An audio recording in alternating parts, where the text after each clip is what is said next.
What's up, good people? Mark Holmes here, and as always, I want to say thank you all for watching, commenting, subscribing, and being part of the Joe Blue Sports Report. Without you guys, as well as you ladies, you know that this literally does not work. 1 week from tonight, I'll be live streaming the very first game of the NFL season. 1 week from tonight. Can you believe it? Wow. It's crazy because we've gone through, that unfortunate game against the 49ers that's been analyzed and looked at over and over again to ad nauseum for some people. And like talking to my man Philip he's literally watched that game so many times, he can regurgitate it in his sleep. And it's painful to watch that thing. I've hesitated to watch it more than twice myself. Because, as crazy as it is, the difference between winning and losing is literally that much. If you've watched on any given Sunday when my man does the speech at the end, Al Pacino, and he talks about, it's a game of inches. The inches we need are everywhere around us. Sometimes it's just a step too slow or too soon. Is the difference between winning and losing, living and dying. And that is the truth. Because, it's amazing. Let's say, hypothetically, Randy Gregory doesn't tackle the offensive lineman, doesn't get the 15-yard penalty. The 49ers don't get the first down. The Cowboys get the ball in better field position with more time on the clock, with a chance to go down and win. Let's suppose we had called a different pass play than running the football. Let's say Dak got down a yard sooner. Let's say the official runs, instead of where Dak is, runs to the next hole. What if the play before that, CeeDee Lamb doesn't drop the pass? One of those things, if just one of those things are different, you win or lose. So the difference of going on in the playoffs, the divisional round, and being a scapegoat is literally one play. That's the difference of winning and losing. It's funny because Cowboy fans, well, pretty much everybody, in life, people would rather blame somebody else than look in the mirror and see why they don't succeed. It's easier to say and look at somebody and be jealous of what they've got, as opposed to looking at them and saying, what did they do to get there? What can I do to get to that place? What can I do to succeed, instead of sitting around crying about what I don't have? Because see what I got right now? I got so many Cowboy fans that are now jumping off the bandwagon, that literally already packed the shit in before we even had the first game. Before the first game.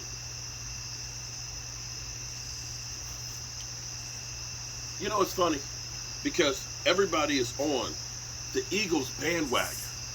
Oh my God, the Eagles, they just signed another running back today. See, here's the thing that's kind of, that Eagle fans, they're kind of sweeping around where it's kind of like selective history here. They're looking at people and saying, oh my God, Howie Roseman, Howie Vision, he's a freaking genius. Look at these guys he's bringing in. Look what he's getting in these trades. But see, that's missing the whole point where you think the grass is greener on the other side. Because what he is doing is he's making up for the fact that he sucks at drafting. They're getting rid of draft picks galore for free agents. See, we already had an A.J. Brown in CeeDee Lamb because we drafted him. He's still on his rookie contract. The Eagles, they go out and get a Ortega, J.J. Whiteside, and they trade him for a swap of a pick for a D-back, who they turn around and swap with a pick with the Texans. They take Jalen Reagor, who they spent a number 1 pick on, and they trade him. I know they got a 7th round and a conditional 4th or 5th.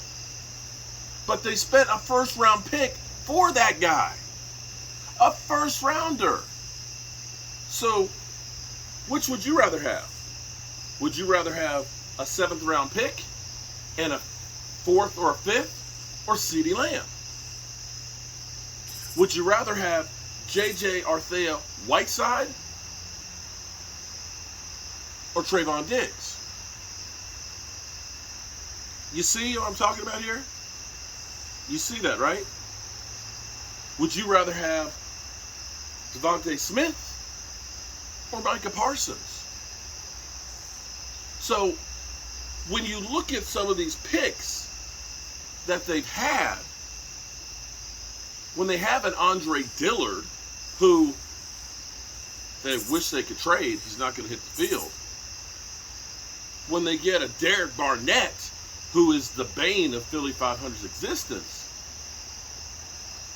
you look at that and say, you guys suck at drafting. So yeah, Howie Roseman is great at bringing in guys, but it remains to be seen if these guys he's bringing in will produce. Because as we're looking through here right now and saying, oh my God, we don't care about winning. We are sucking. We're not spending any money. Our team is cheap. Do you know who spent the most money in free agency over the last few years? Do you? Do you, punk? Do you? The Jacksonville Jaguars. They have spent $1.6 billion on free agents. They've spent more money in the same period of time than anybody else in the NFL. You know what it got them? Do you know what it got them? More losses than anybody else through that time period. Because clearly, if it was just about bringing in free agents, Jacksonville Jaguars have brought in more guys than anybody else. The Jacksonville Jaguars have brought in more guys than anybody else and have lost more games than anybody else. I'm not saying that the Cowboys couldn't use a little bit extra help here and there, but in some regard, you actually have to look at it from the standpoint of saying, you know, the guys we've gotten that have been bargain basement, we've done as good as some teams that have spent buku money for guys. Now here's what I want you to understand. If the Cowboys were going to be a light 'em up, Boise State, 3 wide out sets, then you got to have Amari Cooper. You got to have him. But here's what you have to understand here, guys. This offense isn't going to be your daddy's Jason Garrett's offense. This offense is going to be a lot different than that. Listen to what I'm saying to you. Now, understand, I'm not a journalist. You know, I didn't go to school for writing. In fact, I butcher the King's English. I know that. But I am a communicator. And I'm an analytical thinker. Okay? I have a hard time following directions in a plan. But you show me a picture of something. You say, hey, Mark, can you build this? Yeah. So my man Derek. Hey, Mark, I've got a hotel company that wants to have a movable bar to be able to do this, this, and this. But they're not sure exactly what they want. I said, well, give me a couple pictures of something similar. And I can take those pieces and I can take a little of this, a little of that, a little of that, and I'll put it together and I'll come up with the solution and the answer. That's what I do. That's how my brain works. So I take what information that's there and I put it together to come with conclusions. Doesn't mean it's always right, But I tell you what, I'm right a lot more than some of the experts out there, the journalists that are out there and things. And I don't proclaim to be a journalist. I'm a guy who communicates with you guys. I am Joe the Fan at my house, just having fun and talking. But here's what I'm getting. When I take and I hear Jerry Jones talking about Zeke Elliott and wanting to run the football, when I hear about Tony Pollard being used a lot more in the slot, when I see the Cowboys draft a guy like Jake Ferguson, who might end up being the real deal, at least what we've seen thus far, the guy can block, the guy can catch, and I believe he's going to be a great tight end. And that, my friends, is something most of these recent history Super Bowl teams all have in common, that lights out tight end. We already have Dalton Schultz, who can catch the ball, who put on some weight and can block a little bit better than he used to. Now, you got Jake Ferguson, a guy who can block, who can catch, who can break tackles. See, this isn't going to be the Des Bryant outside, you got 5 routes. You got 2 more wide receivers. You got no pre-snap motion. You got the same look for every single play. This offense is evolving. And in talking to, I know I'm not an insider, but I got some friends. I got a few friends. I know a few people.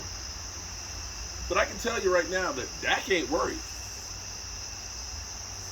Dak knows, because people haven't seen in practice or outside the building the things that they're doing with Tony Pollard. From the backfield in motion to in the slot. He's going to be the anti-Deebo Samuels, the receiver slash running back. Excuse me, that's Deebo. He's the running back slash receiver. A multi-gadget guy. So teams are going to wonder, is he running the ball? Do I have to attack him with the linebackers?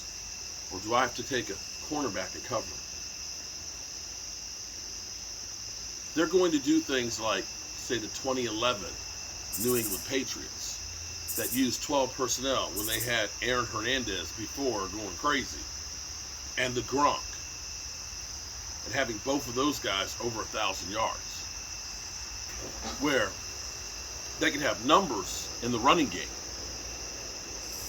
and when they try and put 8 men in the box and try and stop it, then they become receiving weapons. Deception. The thing about Dak, there's a couple of things that, people want to say Dak is trash. It's kind of funny. Shout out to my man who shared to me this meme. Lamar Jackson, 1-3 playoff record. He tries a lot. He tries real hard. Dak Prescott, 1-3 playoff record. That bitch ended up sliding and calling that play. Identical records. Said that about Deshaun Watson. Uh-oh. I can smell the gas. That means we're almost out of propane. Okay, so if it goes out, I'll have to pause the camera and change the tank, because I'm Hank Hill. But I got a lot to say tonight. I got a lot to say. I've been busting my ass. I got plants in here because I want to dress it up for our first game here. I got people that are coming. I know my man David Wiley's going to be here. Mike's going to be here. My man Danny's going to be here. Rashid's going to be here, okay? I hope E2 and DMV, my beautiful wife. I don't know who else. I'm sure there's going to be more people that are going to be here, because we're going to be happy about it. So I got to make sure that the place looks good. So I've been working on that and working in the workshop, okay? But the offense is going to be different. And as far as Tyler Smith goes, we know Tyler Smith's going to be the starter. Eagle fans that are laughing about Jason Peters, well, you had to have Jason Peters as starter late in his career. We're looking at him as a backup, just in case shit happens. But Tyler Smith, the rookie, is saying all the right things. He believes in Joe Philbin. He actually sounds like he loves the coach. He's basically said he's prepared us. I've played on the left side here. I've played tackle before. I believe in myself. I believe in my teammates. Listening to his teammates, Dalton Schultz, talking about him. He's ready. He's good to go. So, even if the offensive line isn't as good as it's been, look what happened with Cincinnati ending up in the Super Bowl. Their offensive coordinator found ways to help his quarterback with a porous offensive line. And there's things you can do to help out a young starting tackle. There are things you can do to slow down the rush. You want to slow down the rush? Move the pocket. Bootleg. Take the dive and bootleg. Because now, or screens.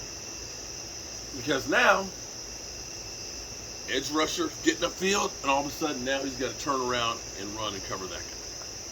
Starts doing that a couple times, then he's going to start taking a step outside to see his screen coming. Slowing down the rush. You move the pocket around because the edge rusher is rushing to a point. Now he's got to do a banana route, chase you. Team blitzes.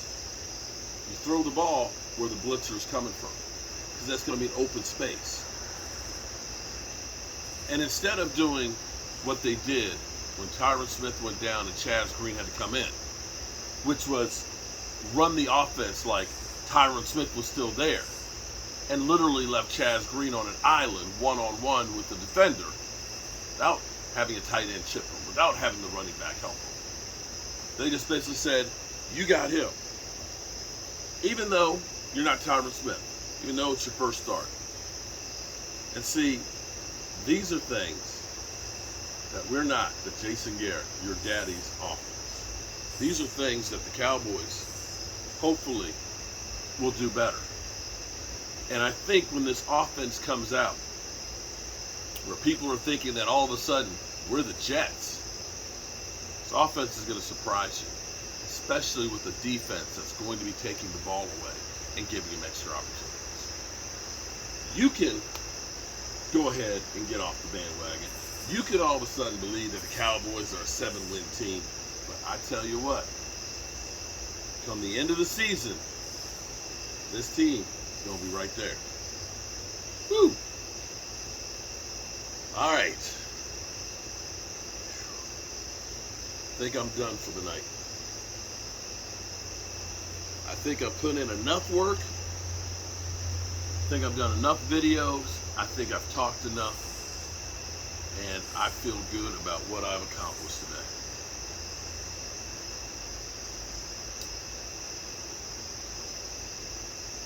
You know,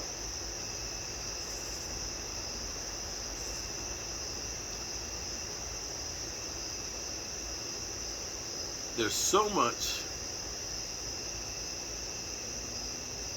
hate, anger, jealousy, finger pointing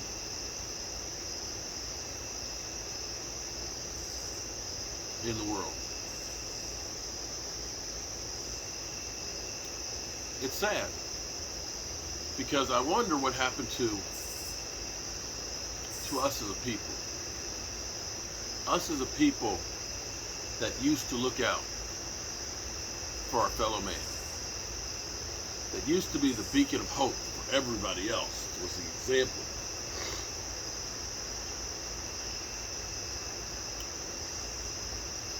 Now, everybody has the attitude that if you don't agree with me, then you're the enemy and we have to fight. I don't fall for that. I don't believe that. It's wrong. And I'm hoping that we can get through this and get beyond this and getting back to the country and the people that I used to remember, the way it was when I grew up. We didn't always get along, but we weren't at each other's throat. Even if we believed in something different than somebody else. Live and let live. as we used to say. But life is precious. Life is too short. Make sure you tell the people that you love that you love them. Because you might not get the chance again. I love you guys. God willing, I'll see you tomorrow. And we'll see if Jason Peters gets signed. Peace.